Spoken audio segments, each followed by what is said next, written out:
Welcome, traveler. Get ready to level up in fantasy football. Join Mike and Evan and a special guest every week as we break down some of the most important topics in fantasy football, the NFL, and help you win dynasty championships. Let's get into it. Oh, man. We are back with another episode of the Fantasy Football RPG podcast. We are covering the best division in football, the undisputed champs. I cannot wait to talk about Justin Fields. All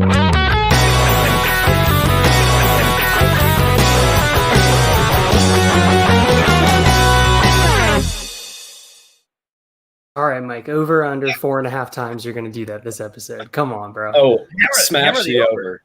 Hammer the Smash over. it. I'm here for it. That's too easy. We are joined, first of all, I am Mike. You can find me on Twitter at FFMikeCash. I am joined, as always, by my co-host, Evan. You can see him running the FFRPG pod account. And we have two special guests, double for you, two on either side of the camera. We have in the blue corner, Luke Sawhook with a Steelers helmet in the background. Luke, how are you? What are you working on? Where can they find you?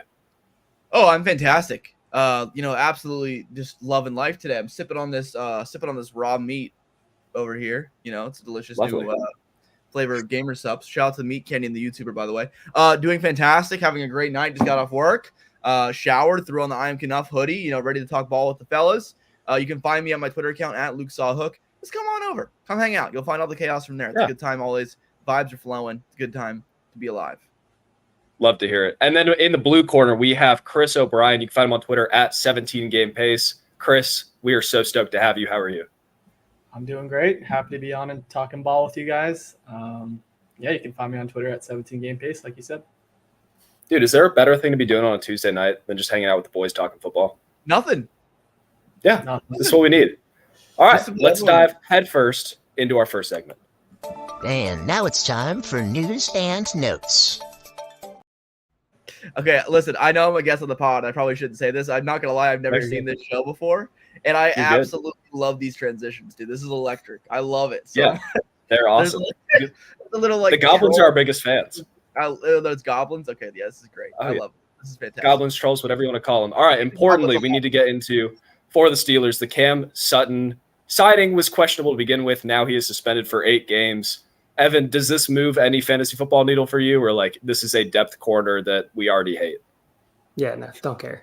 Moving on. Okay, that's enough of that. With that, I want to ask each of our guests. So in the blue corner, we have Luke Sawhook. Tell me, how many games do you think Rashee Rice is going to get suspended, knowing that Cam Sutton, questionable activity? What's Rashee Rice going to get? Dude, I don't know why. The vibes are telling me this is going to be a light slap on the wrist. I don't know. It's just what I'm feeling. I'm feeling 2 games. I'm feeling 2 games, and I think that a suspension might come later in the season, if anything, because this process has been dragging for Rashee Rice. I actually picked him in a mock draft I did on a show with Chuck Bass earlier today. I was on This Guy Sucks with Chuck Bass. Great show, by the way. Terrible host. Great show. Actually, the worst host, probably. Dude, he sucks. He sucks. He's the worst. I picked Rice in the 8th round. I think he's good value, dude. I mean, obviously, how we treat him in redraft, I think he's good value. Obviously, that team added on Hollywood Brown and Xavier Worthy this offseason to legit wideout additions, but I think his role is carved out in this offense for what he serves as, the intermediate to underneath guy at the wideout position. He does a lot of the things that Travis Kelce does, but not Travis Kelce, as Mahomes said himself before, I believe.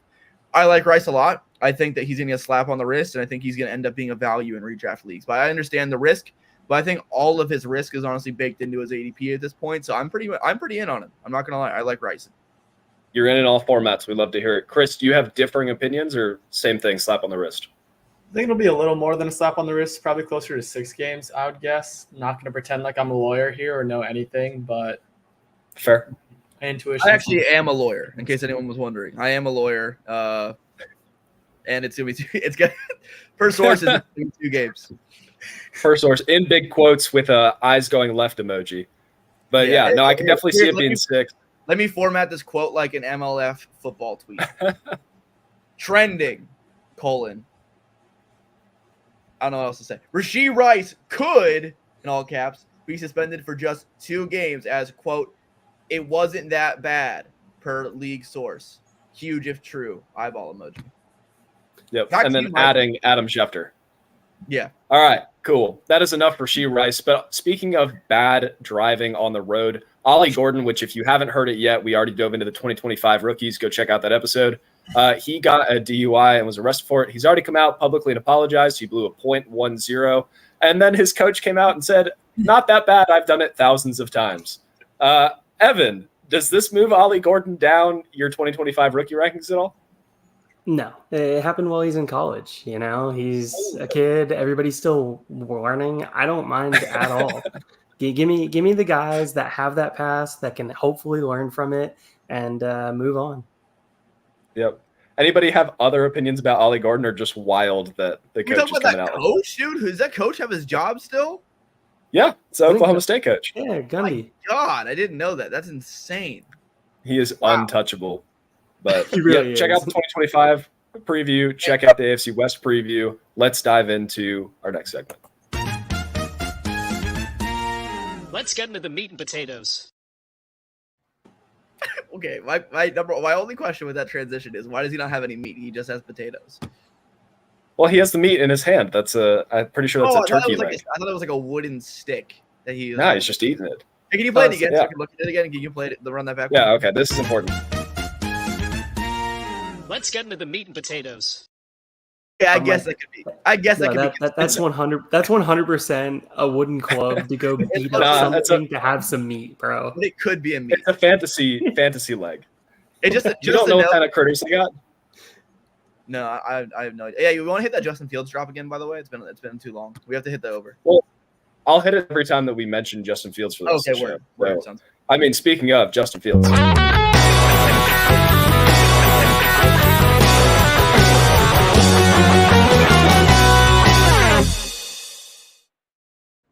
Feels good to hear that again. And apologies if I'm a little choppy coming in and out of that. Running on hotel Wi-Fi, not working for me. But let's talk a little bit about fantasy football, which people came to listen to. So we're going to do a little segment, which thank you to Fantasy Calc for putting our little show on their site. We're going to go through some player comparisons using a 12-team Superflex PPR dynasty format.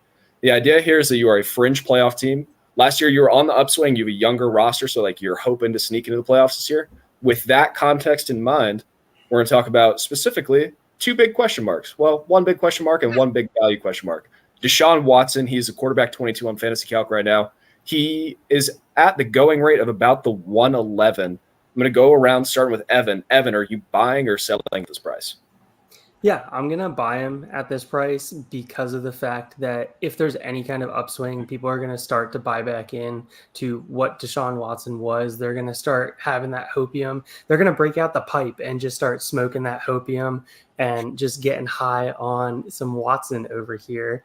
You know, they may invite him over to help him loosen up a little bit. Never know what might happen in those situations, but his stock will start going up, and I will sell him for more than that next offseason. Evan, we are putting the content warning on this episode when we put it on YouTube and Spotify. Yes. You are a hazard. Luke, are you buying or selling at the 111 prices? Oh, I'm selling. Quite frankly, I hate him on a personal level. Reasonable.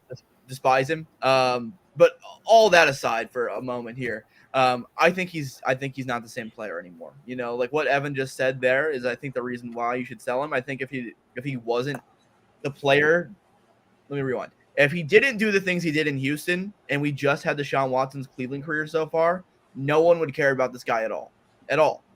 It's just because of the career he had before he went to Cleveland. Ever since he got to Cleveland, he hasn't done anything of note for fantasy football value. He's been bad, quite frankly. What are we, 2 years removed now from the Houston Texans days? He's not getting any Texan ear. You know what I mean? Like, sure, there is a world where he bounces back and returns to form, but I personally am not buying that. Give me the more valuable, in my opinion, safer asset in terms of holding its value in the first round draft pick. Okay. It just takes 3 years to knock the rust off. It's whatever. Chris, are you buying or selling at 111 quarterback 22 prices? I'll buy Deshaun Watson at QB 22. I think he's got enough rushing upside. Add in Jerry Jeudy in there. Not that Jerry Judy's going to move the needle that much, but just another weapon. Nick Chubb's probably going to start off the season off the field. So I'm buying the rushing upside. I think he can bounce back. Okay. But yeah, I you're say about that 3-year rust. Chris, you worried about the 3-year rust at all?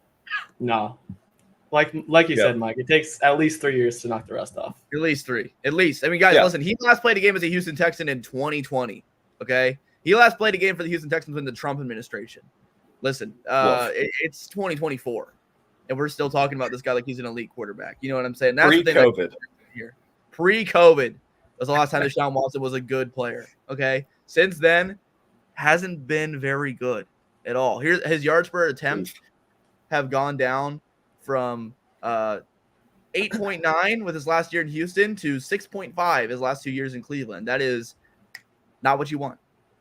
Sure, Just but they knocking the also rust passed off. the ball. They passed the ball a ton. In the 5 games that he played a full game last year, it was 3 of the 5 were top 12 finishes on the week on sheer volume alone. Right. I would also like to point out to the jury that he has only played in 6 games in back-to-back seasons. And in those games, he has averaged a combined total of 14.4 fantasy points per game. But, hey, big news here. In those 12 games over the last 2 seasons, he still somehow managed to throw more passing touchdowns than my franchise quarterback, Kenny Pickett, in the last 2 seasons. Here we go, Steelers, huh? Here we go, Steelers. But has he thrown more touchdowns than Justin Fields?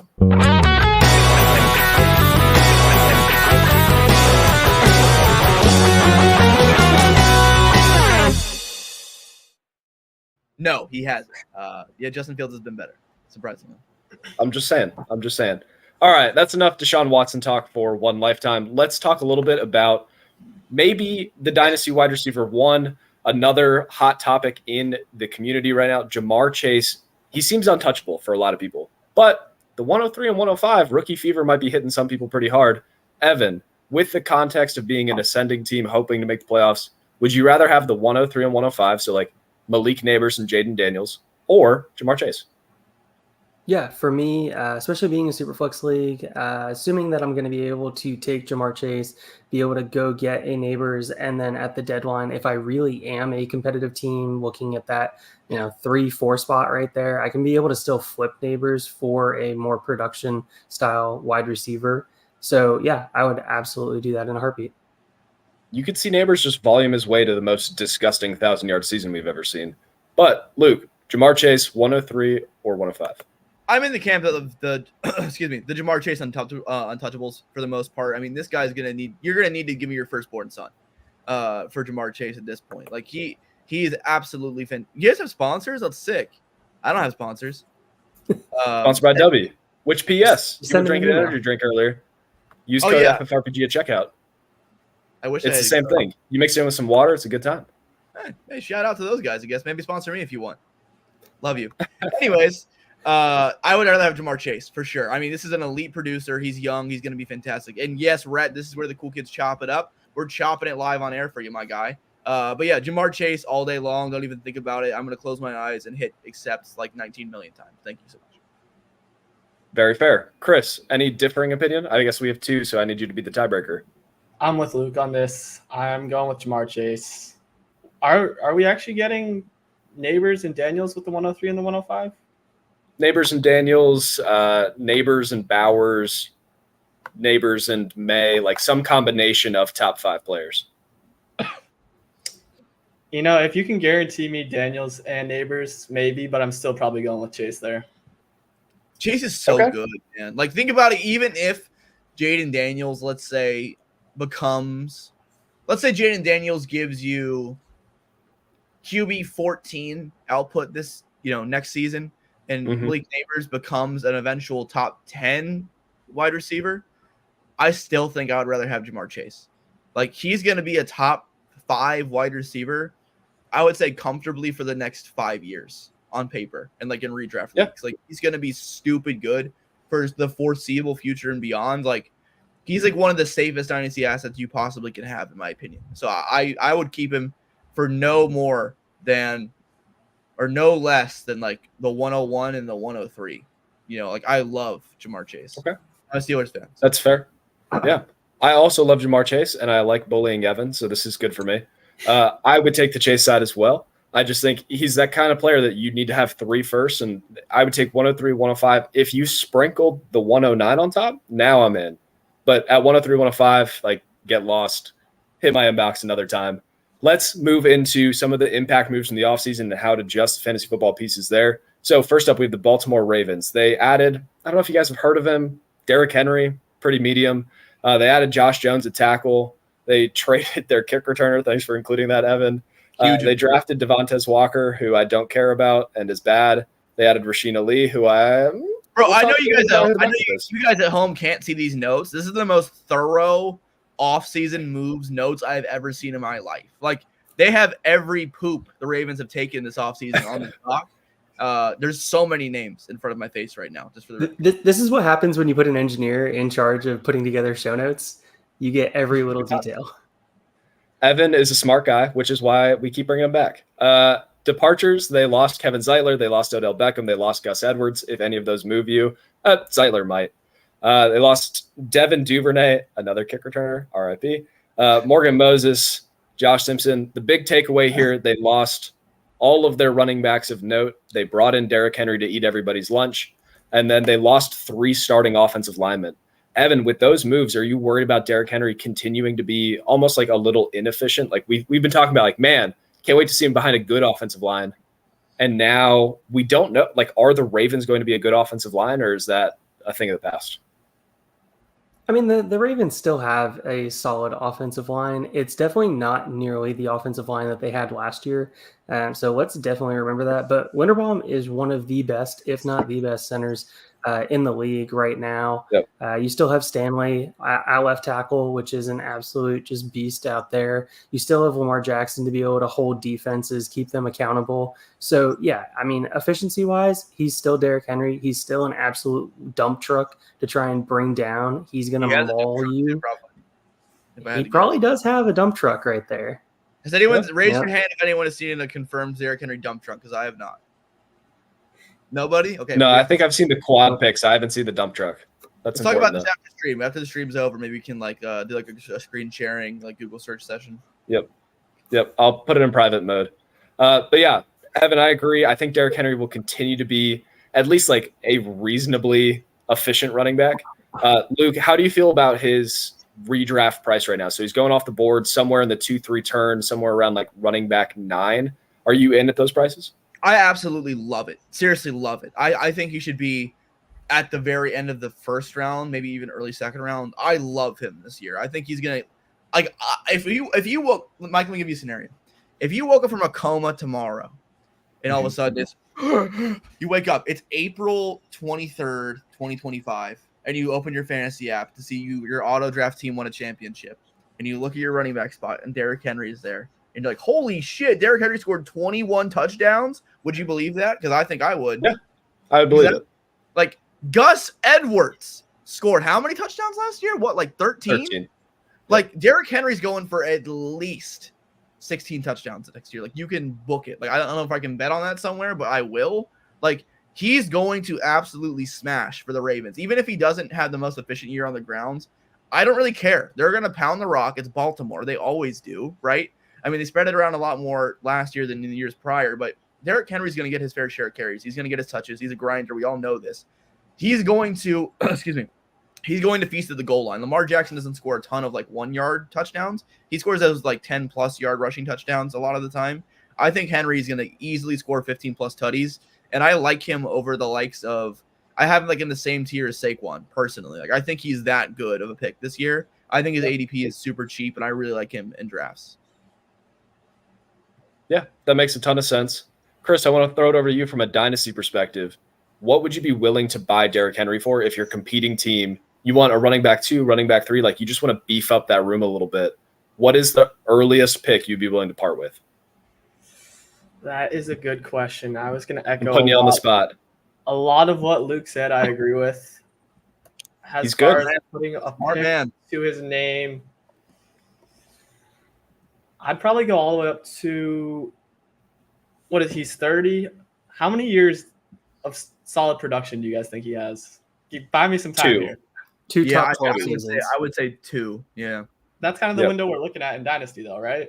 If he can give you 2 great years, I'll buy him for. I might even go all the way up to like the 108, 109. Is that crazy? Dang. I feel like you definitely can get him for cheaper than that. I feel like you probably could swing Henry for like an early second and like a fill-in player, a throw-in player. But I mean, I like your confidence in him, you know? Yeah. He was top. I don't think you're getting. Sorry, go ahead. I was going to say, I don't think you're getting an impact running back for your squads at the 108 or 1. Like Trey Benson and Jonathan Brooks, we love them for Dynasty. Neither of them are plug-and-play RB2s this year. Derrick Henry's a plug-and-play RB1 that you have to feel really good about. So that makes sense. Yeah, I think he's still got juice, like you guys said. He was bottom 5 in yards before contact and then top 5 in yards after contact. Like, no matter what you think of the Ravens line at this point, even if it got worse, I feel like it's still going to be a massive upgrade over what he was working with in Tennessee. Still was top 10 in breakaway run rate. Like, I don't know. I think he's got. I don't think people realize how much juice he still has left. That Tennessee offensive line, Swiss cheese, absolutely. I'm so sorry, Evan. I'm so sorry. They had me out there blocking last year. Yeah, they called Evan and I to see if we were busy, but we were. So and by the way, DraftKings. By the way, on DraftKings, 10.5 rushing touchdowns for Derrick Henry. What? There you go. What are the odds on that? Go make some bets, Luke. What are the odds on that? Minus 110. Oh, minus 110. Minus 110. Dude, I might put my life savings on that line, boys. Might do it. That's reasonable. Let's rip it live. All right. I want to talk about the backup running backs. So Gus Edwards leaves. J.K. Dobbins leaves. Now we have Justice Hill, who refuses to take any kind of workload. We have Keaton Mitchell, who looked electric before the gruesome knee injury. And then they go ahead and they get Rasheen Ali behind them. Like, if Derrick Henry goes down, I expect this to move into more of like a committee backfield where it's going to be heartbreaking to know who to start week in and week out. Does anybody feel differently? Like, this is the clear-cut handcuff. I need to go get this guy. I mean, I think if you're looking for upside, I like Keaton Mitchell. I think the other guys you're not going to really get any juice from to be enough. I think the only guy who has potential to do it is Mitchell. So when you're swinging for upside, I'm going to go with Mitchell. Okay. That makes sense. Chris, any differing thoughts? Otherwise, we're going to talk about Lamar Jackson. No, from a redraft perspective, I don't think any of them are really giving you value this year. I'd probably take a shot on Keaton Mitchell in Dynasty for when Derrick Henry inevitably hits that age cliff. Well, excuse me. Before we move on, sorry, Mike. One very interesting note in the touchdown market. I'm on DraftKings right now. I wasn't lying. What you said, the over/under is 10.5 at minus 110. Derrick Henry is the number 2 odds-on favorite to lead the league in rushing touchdowns, just behind Christian McCaffrey at plus 650, with McCaffrey being plus 600. It's like Vegas knows, like he's going to score a lot of rushing tuds. So it's pretty interesting that line's only 10.5, in my opinion. Yeah. Weird to see somebody with the second most odds have an over/under that feels extremely, extremely attainable. All right, let's talk about Lamar Jackson. He's going off the board in redraft as the QB4 this year. He finished last year as the QB4. Are we comfortable with him as the QB4 and like you're just going to plug and play him and he's going to be the QB4 again? Or do we have like worries, concerns, excitement? Does he move into the QB1 territory? How do we feel about Lamar Jackson? Luke, I'll throw it over to you. I mean, it's Lamar Jackson. You know what you're getting, right? Like, I am totally fine taking him at QB4. I think he's in a tier with me for guys like Anthony Richardson this year. But I like a lot of Lamar Jackson in fantasy. You know what I mean? He's not the most consistent performer on a week-to-week basis, in my opinion, but he has those huge blow-up games that just completely win your week. So especially with his ADP, I've done some mock drafts. I like where he's going. I'm pretty comfortable with that draft spot. I think you can argue that he goes around anywhere from that QB3 to QB6 range in rankings, but I have him in that tier. Pretty solid. Yeah. I feel pretty comfortable this year. Like normally we talk about waiting on quarterback.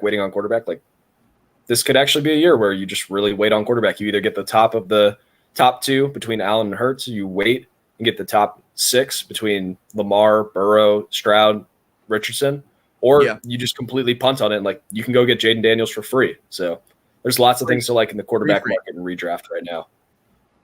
So agreed. Chris, any thoughts on Lamar Jackson at QB4 prices? Just good vibes all around? QB4, I'm okay with, but in the 4th round, I think that's a bit early. I know Luke mentioned the inconsistencies like week to week. I was looking at that actually. I put out a post on Twitter today of some guys I'm fading at their current price, and Lamar was one of those guys in the 4th. I just can't justify a guy that's going to disappear and be like, it's not like he's giving you like QB 12 type numbers. It's like QB 15 or worse when he disappears. And it's just happening too often year over year. Okay. Yeah, that makes a ton of sense. So if you want to ride the roller coaster, go get Lamar Jackson. If you want to save for floor or maybe just punt on the position and ride a different roller coaster, I completely get it. Let's talk about the last player that we need to worry about for the Baltimore Ravens, Zay Flowers. I don't think anybody needs to talk about Mark Andrews. He's stud. You start him. You love him. Everything's good. Zay Flowers in the dynasty market is all over the place right now. He's currently the wide receiver 22, but like there's people that think that he's going to jump into top 12. There's people that think that he's going to fall outside the top 30. Luke, give me a case to love Zay Flowers.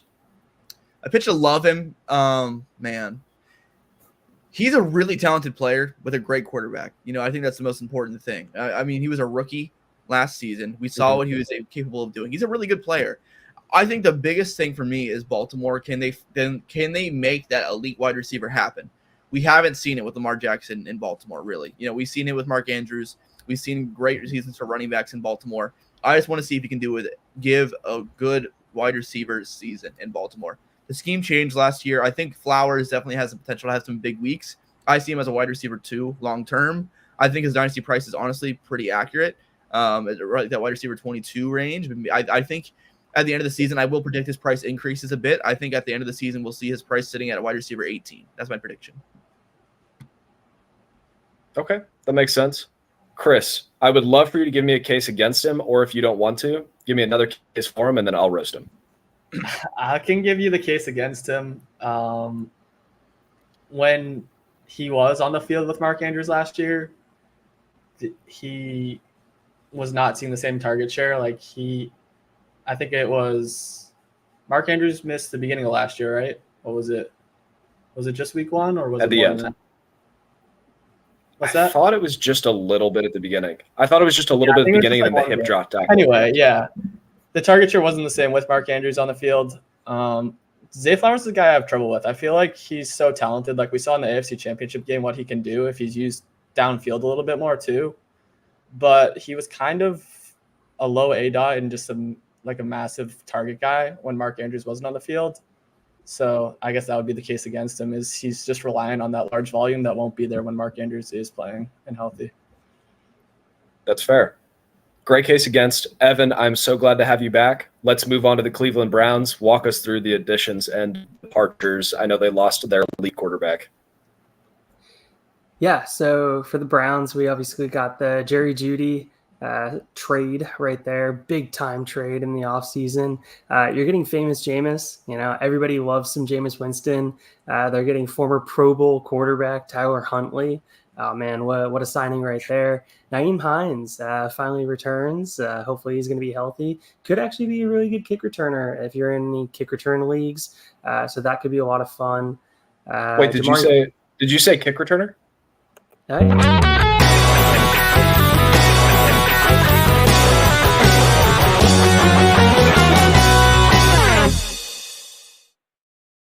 Kick returner Fields, baby. That's a self-burn from the Madden trailer. Oh, man. Okay, Mike. Yeah. So we have all those additions. Jamari Thrash. I don't know if you watched too much Louisville football this past season, but Louisville was finally somewhat decent at football. So Jamari Thrash was the top guy for that offense. So he was fun to watch in college. And then the sad departure of King Joe Flacco. You know, he was Cleveland royalty for a season, and now they're moving on. Now they're moving on. Also, a little bit of offensive line depth, so that's something to note. They should be healthier on the offensive line, so that hopefully we'll be able to cover that up. PJ Walker, which if I'm remembering correctly, former XFL quarterback, PJ Walker. So always fun to bring that up, and then Harrison Bryant, who nobody cares about. So why am I even really bringing him up? Whoa. That's a former best tight end in college football, Harrison Bryant. Put some respect on his name. Boys, Okay. hey, breaking news. I don't know if this is a new feature on StreamYard. It just popped up and said broadcast this live to your audience. So we're live on my Twitter now, too. I don't know what's going on, but we're here and we're doing it. So That's important. But if you're listening from someone's Twitter, come over to YouTube, FFRPG Pod. Hang out with us. All right, Awesome. Evan, what else you got? I mean, really, they lost offensive line depth, their elite quarterbacks, and the best tight end in college football 5 years ago. Yeah. I mean, there's not a ton to say. We're kind of moving on. Hopefully, the Browns can once again be able to continue their playoff ways. It's been tough seasons in Cleveland. What? Continue. We're not rooting for the Browns. We're rooting for fantasy I'm rooting football for the Browns. I'm rooting for the Browns because they will beat your Steelers. All right, Evan, no, that's they enough. won't, dude. No, they won't. There are 6 teams that have won the AFC North more recently than the Browns. There's only 4 teams in a division. The Houston Oilers have won the AFC North. One of these days, it will be their time to shine. The Jacksonville Jaguars have won the AFC North. Do not leave a Brown in the toilet, okay? Evan, your Tennessee Titans have won the AFC North more recently than the Cleveland Browns. Hey, I have no idea why I have control over this, but I'm trying to share my screen apparently. So please, whoever has control to put that on screen, please share it for a moment.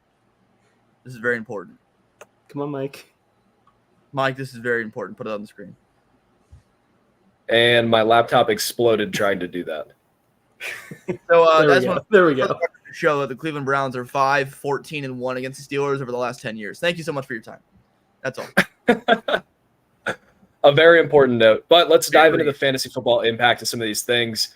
Jerry Jeudy, look, if we use his career target share, we use 80% of what Deshaun Watson used to be, you're looking at a wide receiver 3. But because he's been burned by people so many times in the past, like we're drafting him as outside the top 40 wide receivers. Evan, is there a bounce back opportunity for Jerry Jeudy with a change of scenery, or are you just ignoring him and picking him up on waiver wires if he proves strong? Considering that they are still going to have a strong run game, considering that Njoku's probably the number 2 target, which means he's probably the 3rd read in the offense, considering he's probably going to get injured for at least half a season like he always does, or if he's not injured, then he'll just kind of be wimping through practice. No, Jerry Jeudy sucks. Move on. Okay. I was so excited when I was so excited when he was at Bama and he was coming out, and then I just got burned. And then I got my hope back up. And then I got burned again. And then I got my hope back up. And then I got burned again. I don't know how much more Jerry Jeudy can burn me. So at this point, I'm basically just that bread that you just leave in the oven and just forget that it's there until the smoke alarm's going off. Word. Rude. I agree. Jerry Judy's a Jag. Yeah, he's a Jag. Dude. It's cooked. It's cooked. Very valid. 2 point. years. He's probably going to be hurt. 2 years ago, he's the wide receiver 21. We're just throwing him in the garbage. And 4 years ago, the quarterback was relevant. Oof. Well, all right, that's enough Jerry Jeudy talk. Let's talk about Amari Cooper, who is perpetually undervalued and then continues to put up wide receiver 1 or 2 seasons. Do we think the Watson to Cooper connection was actually extremely viable for fantasy football? We were looking at a wide receiver 1 pace. Do we think that's a real thing, or like small sample, throw it out the window, Amari Cooper's being drafted in the right place? Outside, I think he's the wide receiver 31 right now. Real thing. It's real. Amari Cooper's a stud. Most underappreciated wide receiver in the league, in my opinion. He's a great player. I think he's going to make it work and give us another year of great production. Okay. Chris?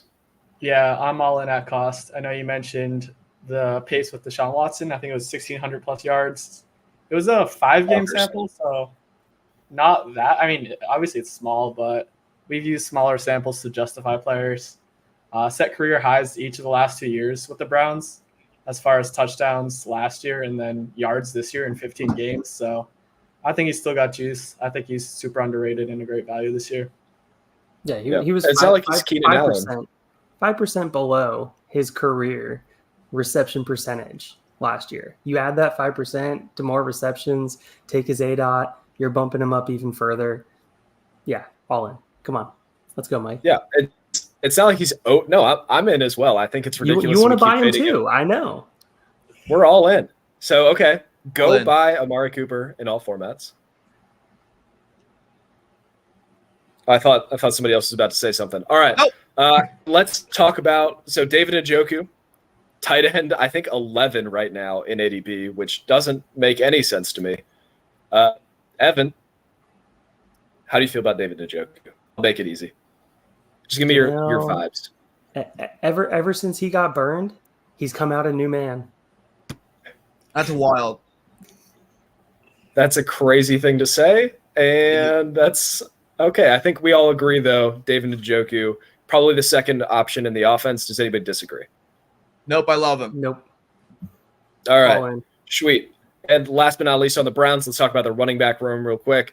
Nick Chubb coming off of a horrific injury. Jerome Ford coming off of 11.1 points per game in half PPR. And Donta Foreman coming off of being Donta Foreman. How would you rank those three running backs in redraft this year? Chris, we'll start with you to mix it up. Whoa, throwing a curveball. Oh, yeah. I don't know. Juicy here. Again, not a lawyer, not a doctor, not sure where Nick Chubb's at with his recovery. Obviously, we'll get more information as we get closer to the season. But I don't really find myself drafting any of them. Jerome Ford was good for fantasy last year, but he also kind of sucked for real life. Like, they gave him a ton of targets, but he also had a ton of drops. He had some, I feel like an odd amount of receiving touchdowns. Not sure the exact number, but I think they'll work Foreman in there with Ford for the time that Chubb does miss, if he does miss any time, assuming he does. So I don't really find myself drafting any of the three, to be honest. If I were to rank them, I'd probably say Ford, Chubb, Foreman. Okay. That makes sense. Luke, give me your pitch. No, thank you. No, thank you. And please, no, thank you. Okay. Evan, are you drafting any of them? Are we saying this is like a underdog situation, or is this like a no? You have to manage the league. I can manage whatever your fantasy is, Evan. Fantastic. I mean, all of it, any of it. So yes, Jerome Ford, I will draft in a managed league because I know that I can get the first 6 weeks out of him, and it's the same thing with Chuba Hubbard. I know that I can get the first 6 weeks out of him. I can go heavy on wide receiver. I can get an early quarterback as well, and I can just allocate things to be able to go as injuries start happening at running back as the season starts to progress. I can find those waiver wire darlings and be able to just patchwork together something with one stud hero running back. Okay. Gross. I hate all of them. I won't be touching them. In underdog, I am drafting a couple of them just because the spike weeks are juicy, but I just don't see a moment where I'm going to be like, yes, I know I need to start Jerome Ford this week. Yes, I know I need to start Donta Foreman. Yes, I feel good about Nick Chubb's knee at 29 years old. He's about to turn 30 or 28, about to turn 29. Don't correct me on that. Don't at me. Either way, I'm concerned. Let's move on to the best team in the AFC North, undisputed, clear as day, the Pittsburgh Steelers. They have added Russell Wilson, Mr. Unlimited. They have added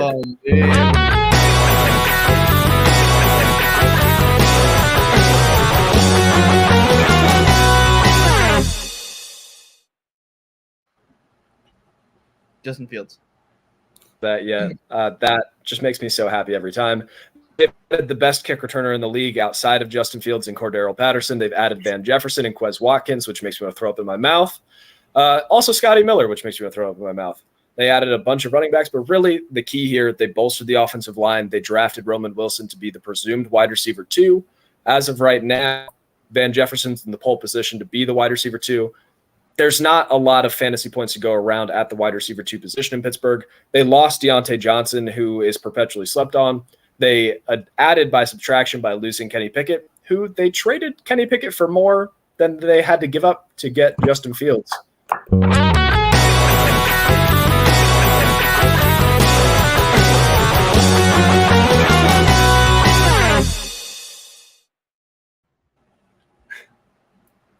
Hit the over now. And then they also lost Chuks Okorafor, Mason Cole, basically a couple of offensive linemen, a couple of depth wide receivers, and they replaced Matt Canada, the man who shall not be named, with Arthur Smith, the other man who should not be named. Listen, let's talk about this real quick. Wide receivers, it's George Pickens and everybody else. Does anybody disagree with that? I really like Roman Wilson as a deep sleeper. I really like him. He's going to be on a lot of benches in my fantasy leagues, I think, this season. He's a pretty pro-ready player, good route runner. I think he's going to be trying to replace Deontay Johnson. I think he's going to be super solid, especially in Dynasty Fantasy Football in terms of his value going up. It's a great time to buy. And I also like Pat Freiermuth. I think he's a good value. I think he's a guy people that's kind of fallen off their radar. He had a pretty injured season last year. He's dealing with terrible quarterback play in Pittsburgh, too. I think while Russell Wilson and Fields are not great, I think they're both going to be a lot more serviceable than Kenny Pickett was. And I think Freiermuth definitely could step up and earn some more targets with the departure of Deontay Johnson. Yep. I love the Freiermuth call out. Chris, when we talk about like sifting through the target share and how that's going to work here, George Pickens, second on the team in targets. Pat Freiermuth? Yes, I think Pat Freiermuth is second. We saw – I'm not sure. What was his – I know he had a big year 2 years ago. I'm not sure what his target share looked like that year, but I'm pretty sure he saw a good amount. 17 or 18%? Solid. I think it was – that'll work. I think Roman Wilson will be 2B, though. I agree with Luke. He could have some sneaky value, but obviously I'm all over Pickens just like everyone else is. All right. Love it. People hear me run my mouth about Pickens enough, so I will stay off my soapbox for now. Let's talk a little bit about the Pittsburgh Steelers quarterbacks. Both of them are going outside the top 24 quarterbacks. Both of them have been consistent top 24 quarterbacks in fantasy. Evan, are you drafting either of them in one quarterback leagues or sticking to them for just Superflex? If you give me a unmanaged team, then I will take a very, very late Justin Fields as a QB3, hoping that there's a couple spike weeks that I can get out of him. Because honestly, let's be real, if you're looking at him at 15, round 15 on, the odds of actually getting usable spike weeks out of those guys, multiple usable spike weeks. And if Fields wins the job, he has the rushing upside. We've always known he has the rushing upside. He just needs to figure out how to throw a football, and then he could actually be an NFL quarterback. Huge if true. Yeah, huge if true. Well, if there's an OC that's going to unlock that, I'm sure it's Arthur Smith. Any other Pittsburgh Steelers thoughts? It's pretty clear. You're going to draft George Pickens. You're going to throw darts at the quarterback room. You're going to take Freiermuth if all else fails. And the running backs, both of them have RB2 capabilities. We just have to see what that split kind of looks like, but they could just continue to eat into each other's work and just limit the upside, but keep pretty safe floors. Does anybody feel differently about a Steelers piece, or do you want to move on to the Bengals? Let's cruise on over to that team in Cincinnati. Let's move on to the Bengals. All right, so they added Zach Moss, Trent Brown, Mike Gesicki. They franchise tagged T. Higgins to keep him around. They drafted Amarius Mims, the biggest man that has ever lived. They drafted Jermaine Burton, which made me sick to my stomach because I love him. Drafted Derek Hall, made me sick to my stomach because I love him. And then they drafted Matt Lee as a depth center, maybe a starter. They lost Joe Mixon, who has plotted his way to 1,000 yards a couple of times. They lost Tyler Boyd, who went to Tennessee so he can rot. They lost Irv Smith, which is just heartbreaking to see. And then they changed their OC, but they kept most of the same staff around to try and keep the system in place. Let's talk a little bit about the running back room to start. Everybody's hot and bothered by Chase Brown in Dynasty. We just think he's explosive. We think he's fun. We think he's a player that we want. But Zach Moss is going in front of him in a couple of places, namely drafters. Do we think that Zach Moss is the guy, or do we think that Chase Brown is the guy? Evan, we'll start with you. I'm going to go with 60-40 if we're looking at just between the two of them for Moss. Okay. He carried the workload last year, and he showed that he can continue to do it. And Brown just hasn't shown that he can carry it. That's fair. Luke, different thoughts? It's Moss's job to lose, but I do think that Zach Moss is going to have a down year. I think that he's not as good as people think he is. I think he was in a fantastic situation last year in Indy where they know how to use their running backs. It's a great offensive line. They know how to get the most out of their players. We all saw Zach Moss before he went to Indy. He's not a special player at all. He's getting older, not younger. He's a veteran running back who has had a mediocre career outside of last season. It's not like a wide receiver. Guys, running backs don't break out late in their career. I don't really understand the hype for Moss. I mean, I get it. He's going to get a lot of touches in a good offense. I don't hate him at all in fantasy, especially redraft. But long term, I think Chase Brown has the potential you're looking for here. I think super late in drafts. He's a great dart throw to keep on your bench and see how things shake out. I like Brown. Okay. Chris, what about you? I'm big on Zach Moss. I think he's a great pass blocker, something that Chase Brown doesn't do, and something that the Bengals are definitely going to value with all of the injuries to Burrow thus far. It's definitely a slippery slope betting on a role, though, rather than a talent with a guy like Zach Moss, who we haven't seen do much, like Luke was just saying. But then again, you don't always see guys kind of break out like he did last year. I know it's a smaller sample, but I just think his pass blocking is going to have him on the field. He'll have goal line opportunities. He'll have pass catching. I think it'll probably be 65-35 Moss. We could see him just plod his way to like an RB25 finish, which would be disgusting to watch. Wide receivers, that's pretty easy. You're going to draft Higgins. You're going to draft Jamar Chase. I want to talk about Jermaine Burton, who, like, pretty highly touted prospect. He was it Evan? Was he a 4 or a 5-star? Burton should have been a 4. Okay. Hung out in Georgia for a little bit. Then he went to Alabama. He had a little stop there in between at some point. But anyway, floated around the college football scene, but continued to be an elite target earner wherever he went, continued to be a big play threat wherever he went. It's just really unfortunate that Joe Milton like throws like we do. So it was tough to see. It's just Joe Milton's way faster than we are, which is why he is who he is. So do we think that there's any like juice to be squeezed out of the wide receiver 3 option here? Or do we think that Jermaine Burton like is not Tyler Boyd? It's going to be more of a committee at the wide receiver 3 position. Evan, what do you think? Yeah, from a dynasty perspective, there's a little bit of juice to be squeezed here. Dynasty-wise, you're looking at most likely ownership already saying that they really don't want to pay T.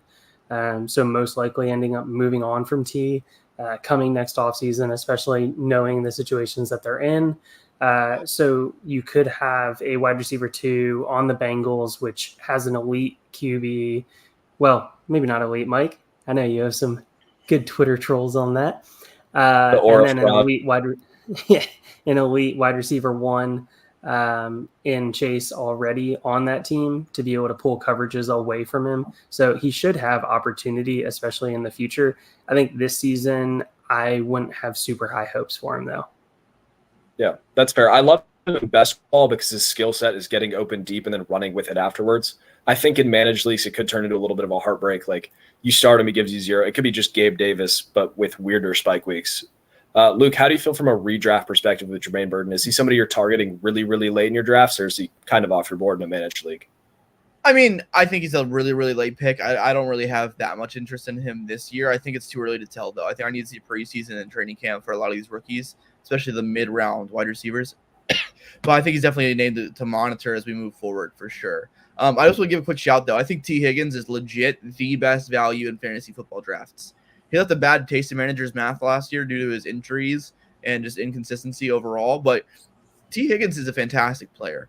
He's with Joe Burrow long-term alongside Jamar Chase. Not long-term, but this season, right? Redraft, okay? Him, Jamar, and Burrow, fantastic trio. We all know what they're capable of doing. T. Higgins is a guy who was drafted as a top 20 wide receiver, I think, last season. I think he's capable of being that guy again. He's going in like the 5th round. I think he's a fantastic value. I really like T. Higgins this year. Yeah, that makes sense. Chris, focus back on Jermaine Burton. Are you like hot and bothered, or just he's fine? No, I have a pretty similar take as you, where he'll have those spike weeks, but it's gonna be hard to predict. Probably better in a best ball setting. I mean, we have seen T. Higgins go down year after year, so if that does happen, maybe we see like 3 weeks of consistency from him while T. Higgins is nursing his hamstring injury, and then he comes back. But outside of that, probably not much consistency. That's fair. All right, we've talked about running backs. We talked about wide receivers. Joe Burrow doesn't target tight ends. Joe Burrow, quarterback, I think he's 6 off the board, 7, somewhere around there in redraft right now. I will not be drafting any Joe Burrow at quarterback 7 prices, but I would love to hear if somebody will be. Sorry. Okay. I ended up taking him in a mock draft today with Chuck Bass, the worst host of all time on podcasts. He fell right in my lap. He slipped like 2 rounds past ADP, and I took him. I think that's pretty much the only scenario where I would take him. He's just going too early in ADP for me. I don't really have a problem with the QB7 price tag. I think that tier he's in, it makes sense. I think he's just simply going off the board too early for my liking with the other players that are available. But I think he's a good player. I think he's going to have a good season. It's just a matter of the health for Burrow, and if he can stay healthy, he's going to have a top 10 fantasy year, like no doubt to me. Yeah. When we look at his career numbers, he's always stayed above the league average in touchdown percentage. Like it's normally 4.5%. He just consistently is putting out 6.5, 6.9, like somewhere around there. So it's hard to bet against him as a pocket passer. It's just he provides almost zero rushing floor to keep you safe when he has a bad passing output, which is going to happen when he's playing the Baltimore Ravens, the Pittsburgh Steelers, and the Cleveland Browns 6 games a year. Before we get into, like, we're going to go through betting lines. We're going to talk about each of the teams, their over-unders, and how we feel about them. I want to give you guys a chance to tell people where to find you one more time. So if people are still listening, shout out your stuff, shout out what you're working on. Luke, we'll start with you. Hey, it's me. The jackass who's hijacked this show, basically. Follow me on Twitter at Luke Sawhook. Come on over. It's good vibes, positive energy, fantasy football memes. A lot of WWE content recently for some reason. I don't really know why it's been happening, but it's been happening. And just good overall energy. So come hang out as fantasy football season nears. I'll be giving a lot of my takes and opinions and advice. I also run a giant fantasy football tournament called the Sawhook Showdown that I'll be doing more leagues for this year. So come check that out. It's always a lot of fun. Just if you want a positive, fun fantasy football account to follow, that's always given out. So what I think is good opinions and advice, drop me a follow. I appreciate you. Thank you. You should let us give out a entry to the Color League this year, or one of the food leagues or something. But Chris, sweet. Chris, what are you working on? Where can they find you? I love your data deep dives. Thank you. First of all, appreciate the compliments, the kind words there. You can find me at 17 Game Pace on Twitter. I post threads every day.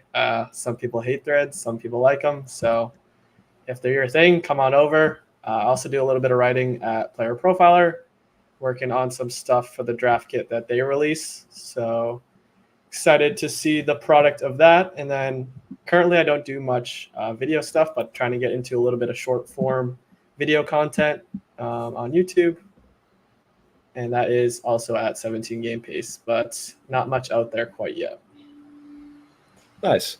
Well, after they're done listening to this, they can hop over to your show and subscribe to that at 17 Game Pace. If you're still listening right now, like, subscribe, share with a friend, show it to your mom. We love moms around here, but not like Zach Wilson does. So let's talk about some betting lines. The Baltimore Ravens, they were 13-4. This year, their betting line is at 10.5. Evan, over, under, or avoid? That's an avoid line for me. It's right on the mark for me. I have them in a 10 with 2 toss-up games. So, yeah, avoid for me. Okay. Luke, over, under, or avoid? Man, I think I like the over. I like just at 11 wins, but the line is minus 135 at over a 10.5, which isn't the best odds. I don't know if I would bet that line, but I do think I will take the over there. Okay. And Chris, last but not least.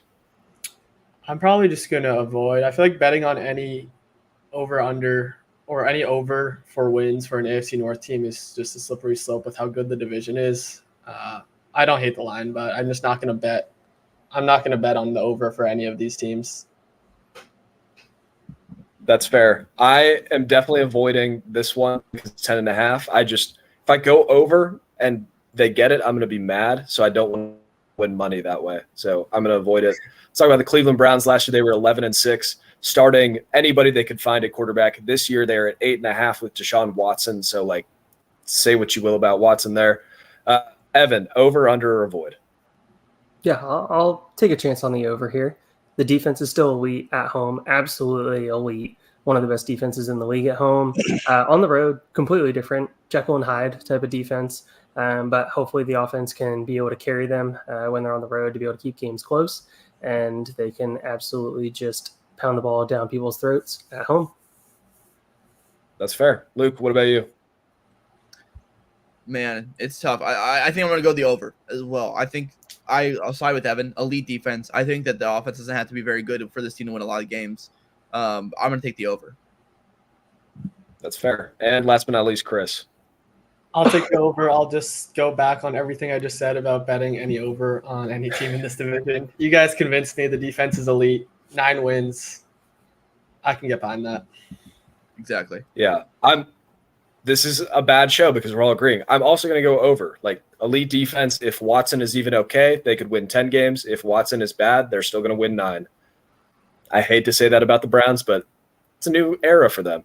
Pittsburgh Steelers, last year they were 10-7 with Kenny Pickett, Mitch Trubisky, and Mason Rudolph taking turns at quarterback. Evan, over, under, 8.5. I'm staying so far away from this line because I know Tomlin is the king of not having losing seasons. But, I mean, as much as it hurts you to probably admit, Mike, they are probably the worst team in this division. They might be the worst team in Madden on paper, roster build, whatever. I don't think they finished last. Okay. Luke, what about you? Dude, it's so hard. On paper, I have my Steelers in last place, man. It's tough. This is a really hard division. And the Steelers' schedule, I don't know if you guys have seen it. It is fucking hard. Sorry for swearing there, but it's hard. It's all right. Evan's already made drug ups. That's fine. Yeah, the Steelers' schedule is very difficult. And this team has a lot of holes on the defensive side of the ball in the secondary. I think strong safety is going to be a concern. I think corner outside of Joey Porter Jr. is going to be a big concern this year. Our corners are paper thin. And going against this division with, guys like Flowers and Higgins and Chase and Amari Cooper, that's going to be a problem.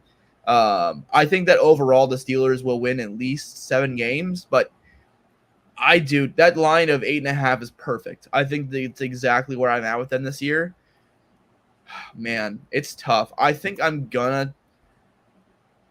would avoid this line, but for the sake of argument for the show, I'm going to say over for shits and gigs for riding the Black Magic Mike Tomlin train, because I don't know how he does it every year. It seriously is Black Magic. I don't get it, but he finds a way somehow.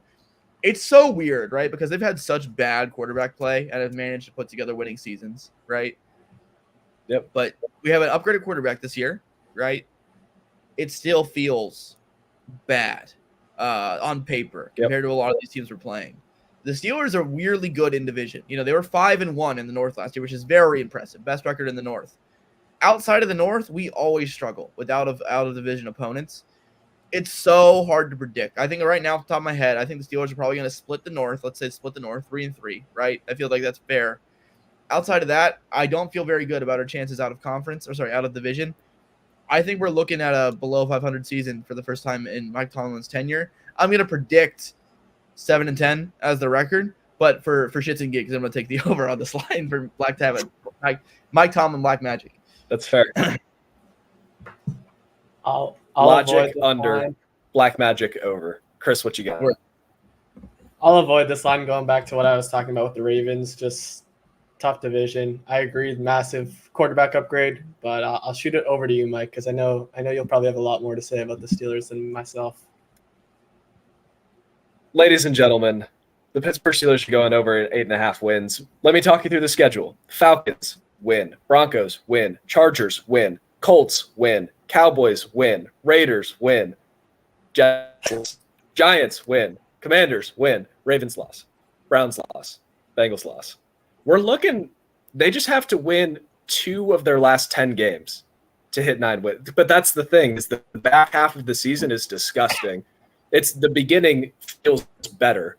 So if the Steelers ride the hot hand early and get to 6 wins, like that is a very attainable thing to do. I know you guys are laughing at me because I just rattled those off and said they were wins.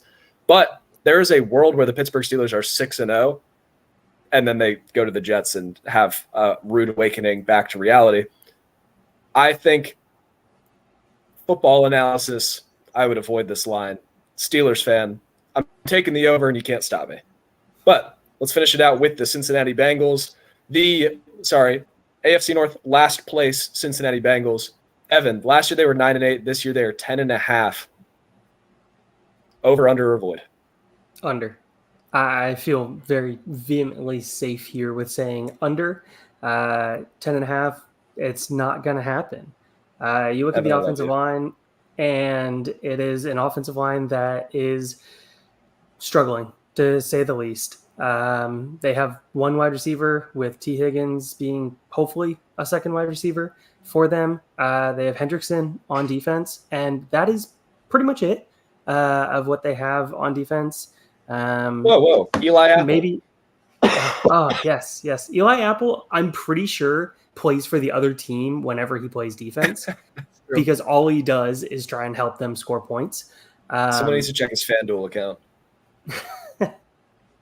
Right, which I don't even know if Eli Apple's still on the Bengals anymore. Good meme, though. But yeah, so yeah, I think it's going to be under. I think it's going to be a 7-8 win season. So I think it's going to be significantly under. And with the over 10.5 being the minus money, I'll take the plus money going under 10.5. All right. Luke, last chance to make fun of a rival. Over under 10.5. Oh, buddy. It's weird because on paper, I think the Bengals get there with the over. But they've had this weird curse every season to start off where they put themselves in this really crazy hole for some reason. The Bengals schedule is also a lot easier than ours, which is annoying. Man, I'm going to take the over. Unfortunately, I'm not going to make fun of them. So sorry. You make me sad. Chris, bully the Bengals, please. I'll go just under. I have a little bit more faith in Evan, but I think they have too many holes. I think they're probably a 9 or 10 win team. That's a high line. 10.5. Again, this division is so good. That's just a crazy line for who they have to play twice a year. Mm-hmm. The 10.5 line is because Joe Burrow has cool hair. You cannot convince me otherwise. So it's too high. I'm going under. If Joe Burrow is healthy the whole season, we can pencil them in for probably 10 or 11 wins. Yeah. Joe Burrow hasn't seen a full healthy season in 3 years. Like, he's constantly dealing with problems. There's going to be lingering effects. We might see him be a different version of himself. I think he's going to be good in supporting the fantasy weapons around him, but relying on him on a season-long bet like this feels like a fool's errand. I'm going to go under. I also understand that I'm looking at this through Steelers-colored glasses, so bear with me on that. Once again, thank you so much, Luke and Chris, for joining me. Evan, I'd say thank you, but we text every day. I hope everybody enjoyed listening. This has been another episode of the Fantasy Football RPG Podcast. We're coming up on episode 100, so be sure to like, subscribe, share with a friend, share with your mom, share with your dad, uncle, grandpa, whatever. Grandpa, I hope you're listening to this. Bye-bye.